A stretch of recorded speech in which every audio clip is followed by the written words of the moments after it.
So in this segment, we're going to be talking about how ministers have got annoyed at this gentleman here, Simon Spurrell, for constantly talking to the media and talking about the failures of the government over Brexit, and also the fact that he's been told by ministers that they can't actually help him, which in turn has led him to, well, he's done this before, a few months ago, but he's put a £1 million investment that was meant to go into Macclesfield, that's gone into France because he's lost a lot of business within the EU because of things like customs and vet checks. Vet checks, more than anything, to be honest, have damaged him.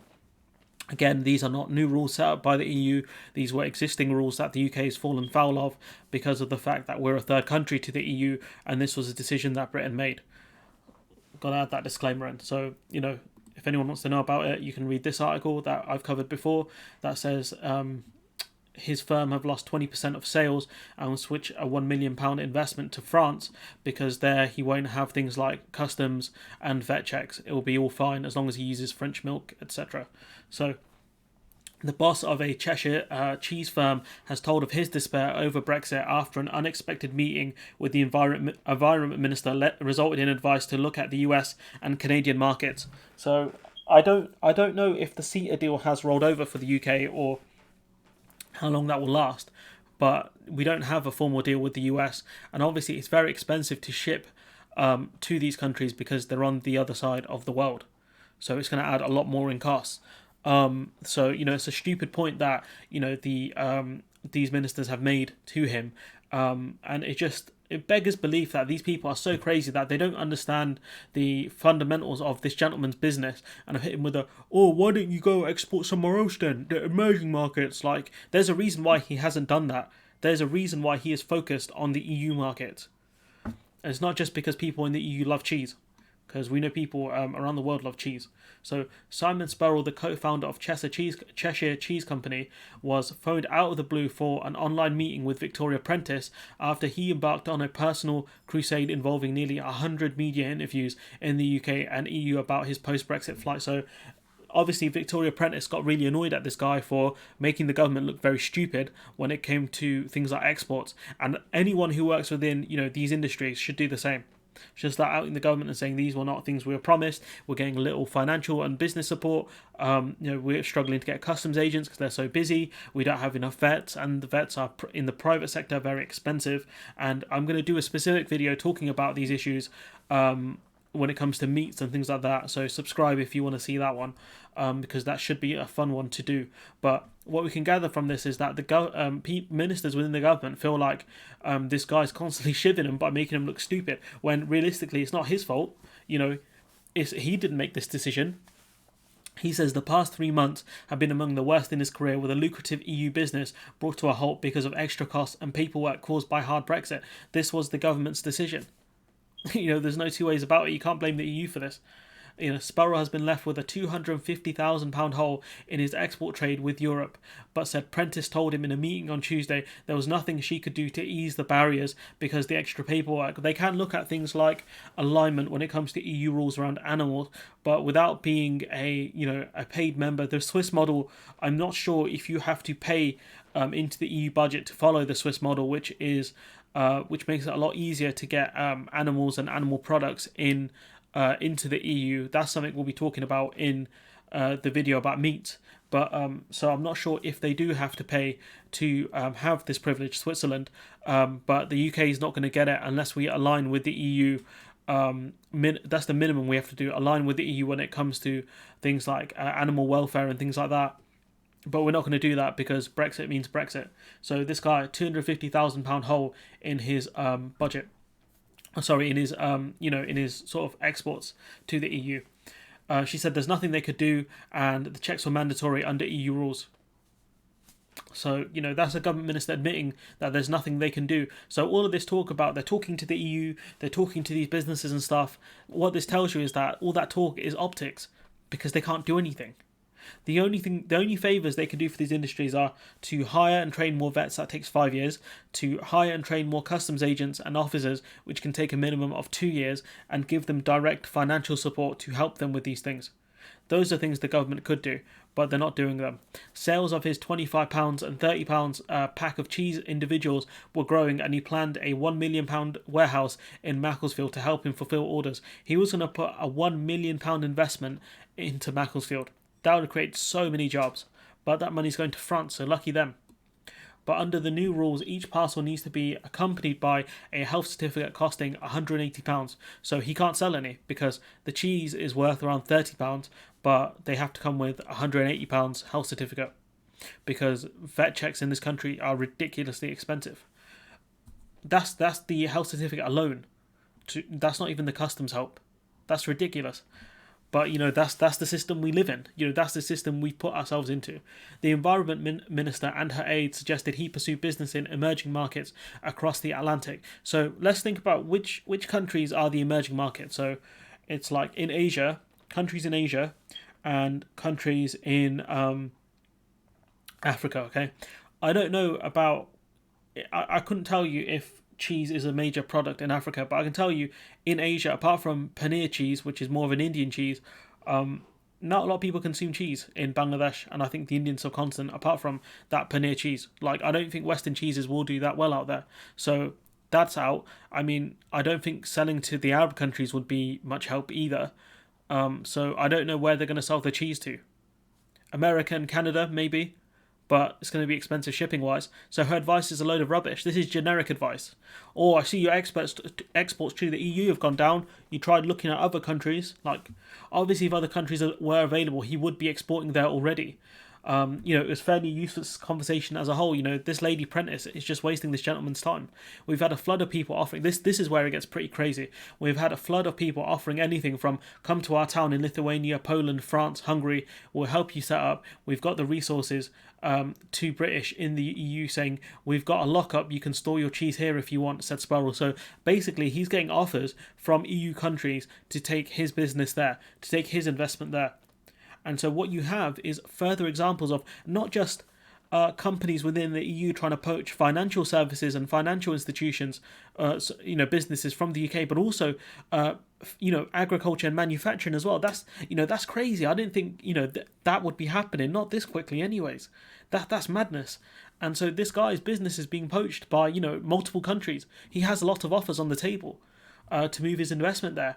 And to be fair, given the fact that he can keep a smaller operation in the UK just for domestics, and then he can move to, say, Poland, Lithuania, France, or Hungary, and keep a massive amount of EU, business there. So he could set up a massive hub within one of these countries for exports within the EU. Like, he'd be stupid not to do this. To be honest, they think there's an opportunity to get employment into their town, but that's exactly what the British government should be doing. What he's saying is the British government should be offering subsidies for businesses to come to the UK and for businesses to stay in the UK. But that's more socialism? Isn't that what the government are against? Socialism. Back home, he has been offered help from the Department for International Trade with emerging markets, but says he wants help salvaging his EU business. And the thing is, which emerging markets are they talking about? Which countries are big on cheese? I mean, in the UK-Japan deal, we wanted a special clause which gives us the rest of the EU's quota on cheese. But I don't think Japan are big cheese consumers because they have, I think a lot of Japanese people, at least a large amount of Japanese people, are lactose intolerant. So they wouldn't even be able to eat cheese. It would make them sick. I'm not sure if that's 100% true, but from what I've heard, I think it is. So are you going to sell them to Japan? Like, what is going on here? Data released on Monday showed a dramatic collapse of exports of whiskey, cheese and chocolate to the EU in January. Whiskey I get because it's more of a luxury, and cheese and chocolate you can argue are the same. But, these things have fallen. Other things like fish, meats, all this stuff has fallen. So just to make the argument that these things are luxuries, it doesn't work. A spokesperson for DEFRA said Spurrell's reflection on the meeting was different. So basically they're saying is, perhaps Spurrell didn't remember properly, or maybe he's a liar. To theirs, I hope that next time he records the meeting, to be honest. While the minister was unable to help him on the health certificate requirements, she highlighted our desire to help the Cheshire Cheese Company where possible. There's a lot of C's there. But the thing is, you can't help him. Unless you're offering direct funding to the guy, to his company, or the company he co-founded. Unless you're offering direct amounts of money to him, you can't help him.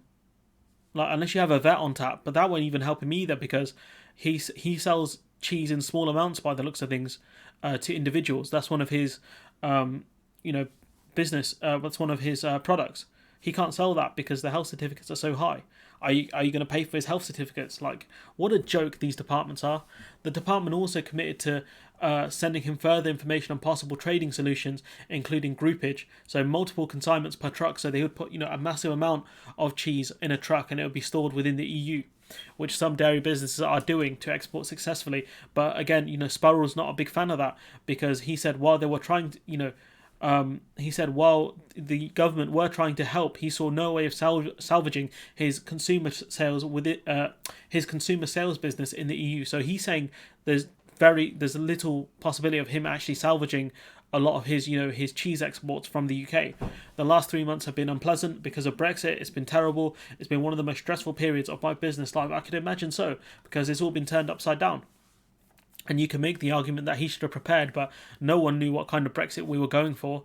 In the end, it was either no deal or some sort of trade deal, and Boris Johnson said there will be no non-tariff barriers. So he said there would be no customs checks and no vet checks. The guy's a fraud. He was lying. During the meeting, we were offered the full support of the government via the Department for International Trade with Liz Truss. This was to help us access emerging markets for the trade deals being negotiated. As it stands, is our only possible way forward to help replace the revenue from the EU markets. But the thing is, these emerging markets are further away, which adds costs to his business, and also the fact that even if we get new free trade deals with these countries, are there going to be customs checks? Are there going to be vet checks? Most likely. So this isn't going to help. And also, how many people in these emerging markets have money to spend 25, 30, 40, 50 pounds on cheese? Like, how many middle class people are there in these emerging markets who can splash out that much on cheese? Like, come on, man, be serious, guys. Like, people in the government, be serious.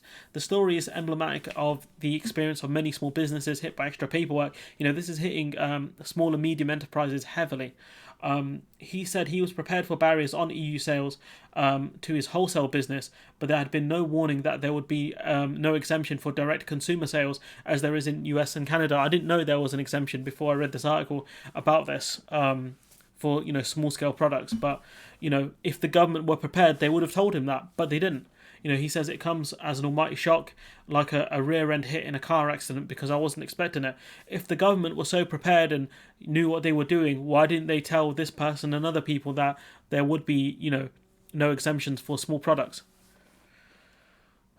No exemption to direct customer sales. Why didn't the government tell him that? Why didn't they tell him that? It's because they didn't know, because they weren't prepared. These guys don't read. Asked if there was any chance of an exemption in the post-Brexit rules, Prentice said no, there's none.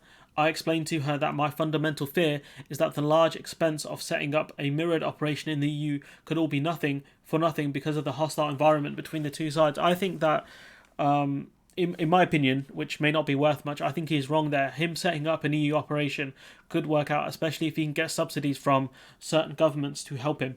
I think as long as the cheese stays good, I think he'll be all right if he sets up in another country. One option was to send truckloads of cheese. This is the government solution. One option was to send truckloads of cheese to France or another EU country and fulfill orders from there. But obviously he would need some sort of warehouse or storage facility, and obviously EU staff to do that, because they would have to distribute it, because the orders would go not from his UK setup, but it would go to his EU setup. But he has decided against that because even the paperwork for wholesale shipment of goods is so onerous that it will be a full-time job for the EU export side of the business, adding even more cost. That just to do the vet checks and all the paperwork for him to do this wholesale thing would be very expensive. So bigger businesses are going to be impacted, but they can sort of tank the costs, if that makes sense, or they could set up facilities within the EU. Smaller businesses and medium businesses can't do that. So what can we gather from this article is that the government are angry that this man, Simon Spurrell, is speaking out in the media, and the government are saying, look, man, we're trying to offer you help here. And then Spurrell saying, you're not offering me much help, guys. And the government are saying, well, why don't you do this, do the bulk sell thing? And him saying, I can't do that for these reasons. And the government saying, why don't you look at emerging markets? And he's like, my predominant market is in the EU.